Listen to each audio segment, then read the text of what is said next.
Yo, what's up YouTube? Welcome to the YourSupplyHub.com YouTube channel. My name is Dr. COVID, and I am back again with another PPE safety training video. Today we are going to cover the topic on what recommendations do not work when combating COVID-19. But before we get started, I want to ask you one question to grab your attention. Would you consider pulling out? Practicing safe sex? If the answer is no, then you need to watch the rest of this video.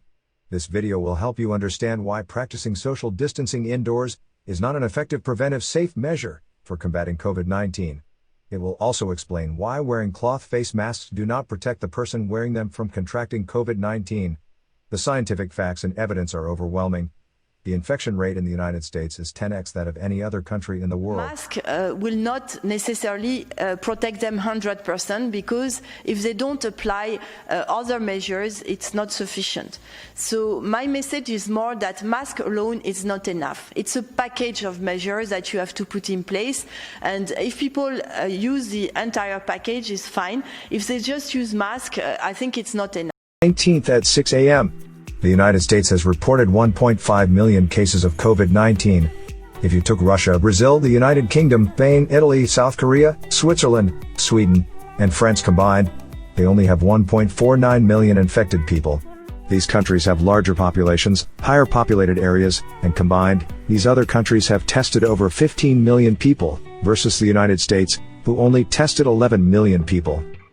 And more people have died in the United States from COVID-19 than the top 10 infected countries combined. People in America need to realize that the guidelines and recommendations given to the general public are not working, and to safely reopen this country, we need to stick to the science and the facts behind safety. With that being said, let's get started. These are some of the questions you may ask yourself. How to reopen your business safely? What guidelines should you follow? Is there a good strategy for sanitizing and disinfecting my business? Are there rules I should set in place to keep my customers safe? Should I make my customers wear face masks? These are all questions we are about to answer. This is a step-by-step guide for all business owners. This guide will be your go-to playbook on how to reopen your business safely, how to keep your employees safe, and how to ensure your customers feel safe when entering your building. Number 1. Education. This is, by far, an essential part of this process. Your staff needs to be fully educated on how contacting this virus works, and they need to be fully educated on safety.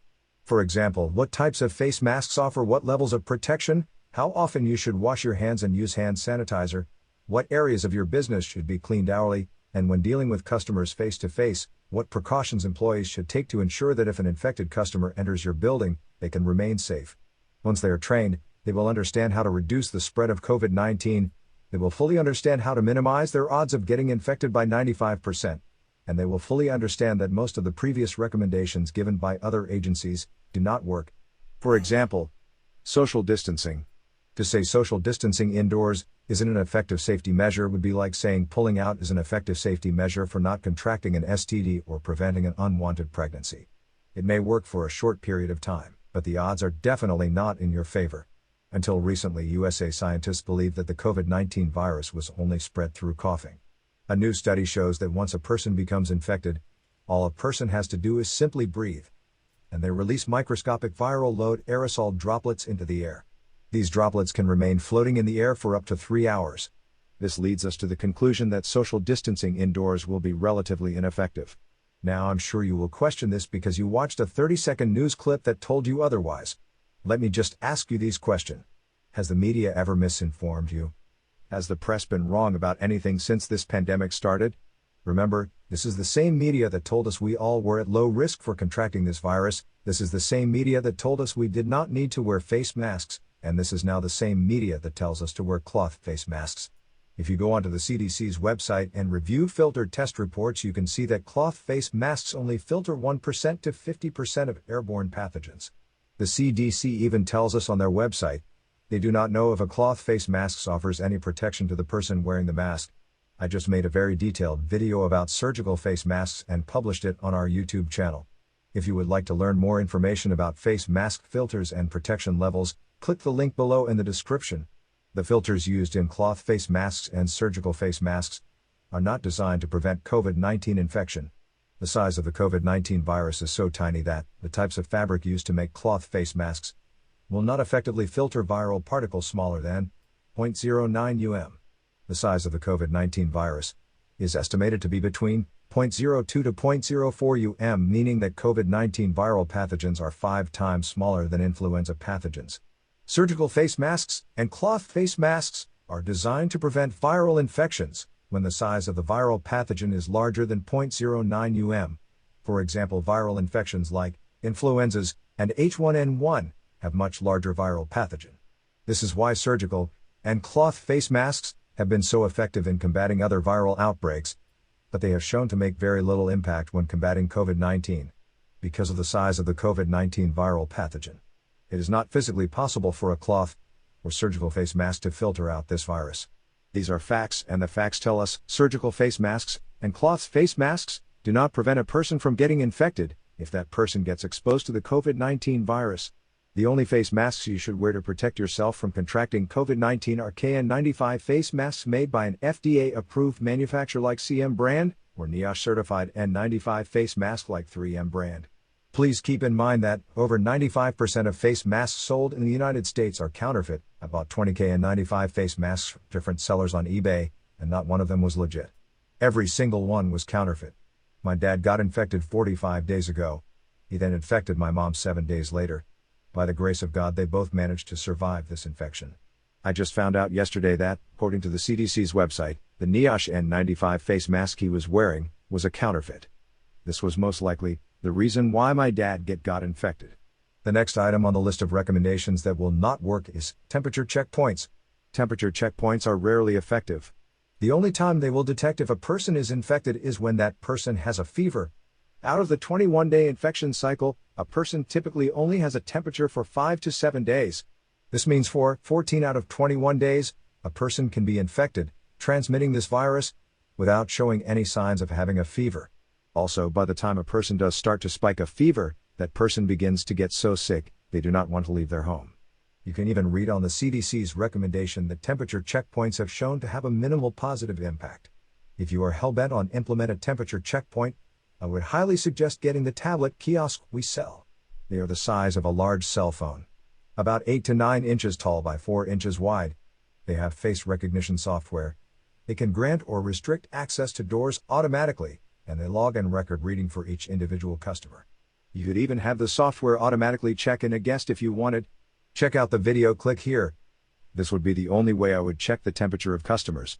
This device will pay for itself within 30 days. Putting an employee at your door checking temps puts the employee at high risk, it puts your customer at high risk, and you have to pay that employee's hourly wages. This machine is a no-brainer. Last but not least, customer questionnaires. What a joke. Like the customers will be 100% honest. I highly doubt it. This would just waste time, keep infected people in your building longer, and force the customer to speak face-to-face with employees for a more extended period of time. This would require the customer to share clipboards, pens, and other items where cross-contamination would likely take place. This would result in your customers getting frustrated and upset. This is absolutely a horrible idea, but there are some questions you could add to help yourself if a government agency requires this. The best way to go about this would be: Number 1, make sure it gets done digitally, and the customer completes any questionnaires from home before the day of their appointment. Number 2, if the questionnaire has not been completed within 24 hours of the person's appointment, then automatically cancel the appointment. And number 3, I would keep the questions short, simple, and make them in yes or no format. For example, do you wear a face mask when going out in public? Yes. Do you wear gloves when going out in public? Yes. Do you wear a protection when going out in public? Yes. Have you been to a hospital or doctor's office in the last 14 days? No. Have you been sick in the previous 14 days? No. Have you been around anyone who tested positive for COVID-19 in the last 14 days? No. Have you had a fever over 99 degrees in the last 14 days? No. Have you felt sick at all in the last 72 hours? No. If we made you wear a face mask, gloves, and safety glasses to enter our building, would you follow our rules? Yes. If we asked you to leave our building if you took your face mask off, would you do so respectfully? Yes. Do you understand that wearing the proper PPE reduces your odds of getting infected by 95%? Yes. Do you know that wearing the appropriate PPE reduces the spread of this virus by 95%? Yes. Another great question you could ask that would allow the customer can add additional information would be something like this. When it comes to PPE safety, the facts are overwhelming, and the scientific evidence is undisputable. If you are not willing to follow our rules, would you please explain why so we can better understand your situation? For example, you may have breathing issues that prevent you from wearing a face mask. We want to make sure we accommodate everyone's needs if possible. Keeping our employees safe and our customers protected is our number one priority. Please understand that we did not implement these rules to offend anyone. With the uncertainty of this virus, to ensure everyone's safety, we must require everyone who enters this building to wear the proper. We made these guidelines based on scientific facts behind getting infected with COVID-19.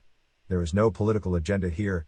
These are not personal opinions, these are just the simple rules created to ensure everyone's safety. Training videos for that topic.